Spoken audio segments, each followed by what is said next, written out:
Hello friends, welcome back to the my new video guys and my YouTube channel guys. Today when we are going to talk about how can we on guys Infinix phone touch sound setting in our Infinix mobile and how can we use it. Friends, you want to on guys your Infinix phone touch sounds and how can you on and how can you use today friends. I will show you, I will tell you guys. So before starting video friends, first of all go and subscribe the channel guys, click the bell icon, like the video. First of all guys we will on guys our phone setting guys. After on phone setting guys, you can see this tab setting your Infinix phone. So friends, we will click on guys our phone, the sound and vibration tab here, sound and vibration. Again scroll it. Friends, you can see guys your phone touch sound guys, we will on from this right side icon guys.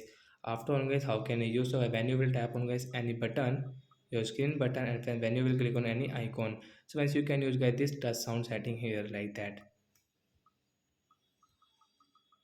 So are you friends have understood how to on phone touch sound and how can we use it? So bye bye friends. Thanks for watching the video guys. Are you friends have understood how to on phone touch sound? So bye guys.